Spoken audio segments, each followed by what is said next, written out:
लगता है कि गीता जी, अर्जुन के अंदर मोह पैदा होना और भगवान का गीता जी प्रदान करना, ये हम सबके लिए है।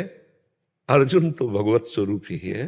वो प्रश्न करते जा रहे हैं हमारे लिए, ज्ञान मार्ग का, भक्ति मार्ग का, कर्म योग का, सांख्य योग का, जो जैसा अधिकारी हो सबका उत्तर गीता जी में है। तो अर्जुन जी को तो वास्तविक पूछो तो कोई अज्ञान नहीं था।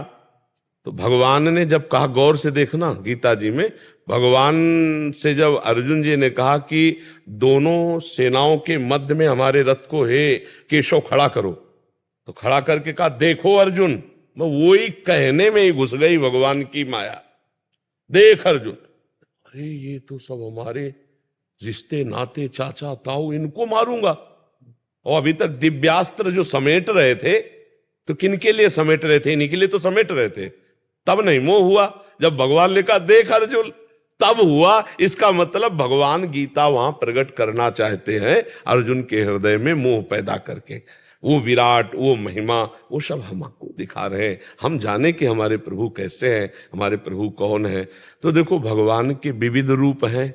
कोई भगवान के सौम्य रूप का उपासक है, कोई घोर रूप का उपासक है, कोई भगवान को पुत्र मानता है, कोई भगवान को पिता मानता है, कोई भगवान को मित्र मानता है, कोई भगवान को पति मानता है, कोई भगवान को प्रीतम मानता है। अगर भगवान इतने सब रूपों में ना हो तो हम सबकी भावना कैसे पूर्ण हो? तो हमें लगता है कि गलती अपनी है, सुधारना अपने को है। हम भगवान पर व्यर्थ का दोष देते हैं। क्यों भाई, आप बताओ, नहीं तो कहीं आपको लग रहा हो तो हम आपका साथ दें। मुझे ये लग रहा है अर्जुन जी को जब उन्होंने विराट रूप दिखाया उसके बाद वो युद्ध को राजी हुए। नहीं, उसके बाद भी बहुत प्रश्न हुए। आप देखो ना, विराट के बाद बंद हो गया क्या प्रश्न करना? आप देखो ना, विराट स्वरूप भगवान ने दिखाया, उसके बाद सैकड़ों प्रश्न हुए। आप देखो, गीता वहीं से बंद हो गई। अगर आपके अनुसार होता तो गीता वहीं से बंद हो जाती। विराट के बाद तो बहुत ही प्रश्न हुए। भगवान ने बहुत सी विभूतियों का वर्णन किया, बहुत से प्रश्न उत्तर हुए। पाप जो उत्पन्न हुआ उसकी वजह से मैंने ये प्रश्न। पाप हमसे हुआ है ना, भगवान से उत्पन्न हुआ क्या?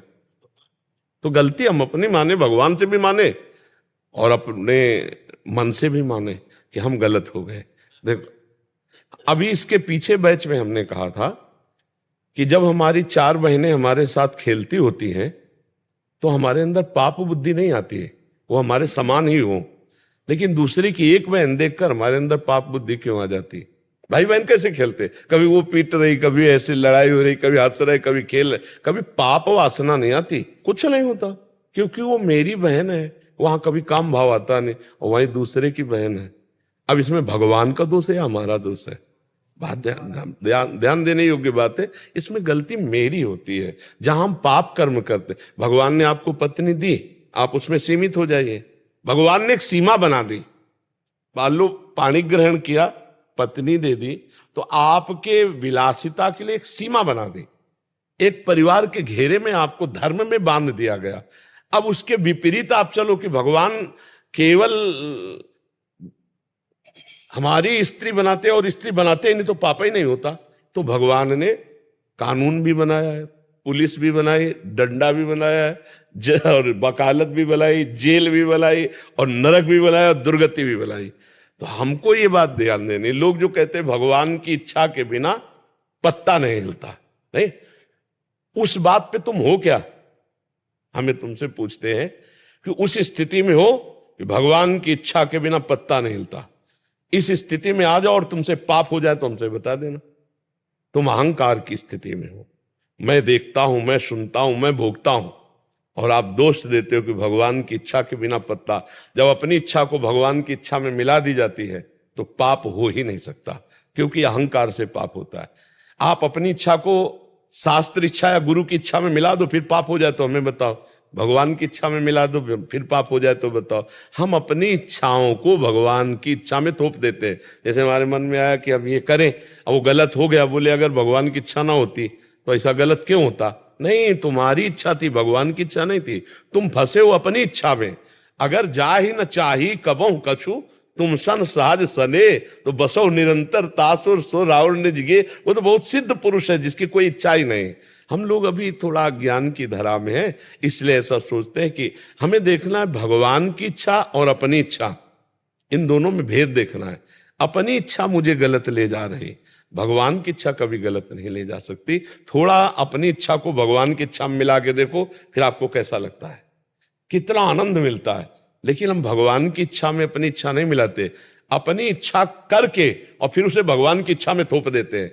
जिसे गोस्वामी तुलसीदास जी ने लिखा है, काल ही कर्म ही ईश्वर ही मिथ्या दोष ले। ये थोड़ा तवज्जो पड़ेगा प्रभु। आपका अहंकार से संचलित शरीर है, और जिस दिन अहंकार भगवान के चरणों में समर्पित हो गया तो आपसे कोई पाप कर्म हो ही नहीं सकता, क्योंकि अहंकार में ही पाप कर्म होते हैं। जब हम अपनी इच्छा भगवान को दे दिया तो वो महापुरुष हो गया।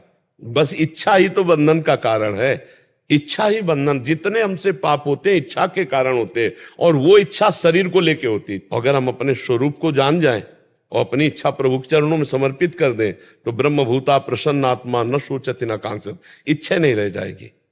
भगवान को जान लिया तो इच्छा ही नहीं रह जाएगी।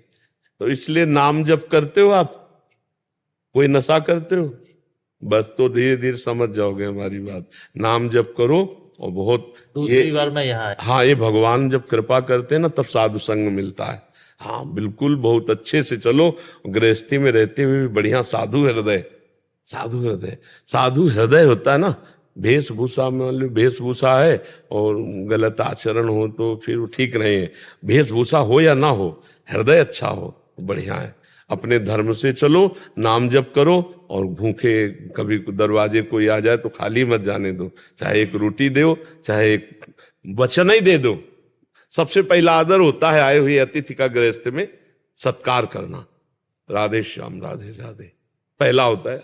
कोई भी आवे, चाहे भूखा टूटा पागल कोई भी हो, पहला काम तो ये अतिथि सत्कार में मृदु वचन, राधे राधे, आइए बैठिए, जल पीजिए, ये सब फ्री है, इसमें सब कोई कर सकता है। अब इसके बाद वो जैसे कोई मांग करता है, हमारी श्रद्धा नहीं है भी तो हमारी श्रद्धा नहीं, हम नहीं दे तो अपराध नहीं लगे, क्योंकि दो चीज दे चुके, मृदु वचन और जल। अगर कोई भूखा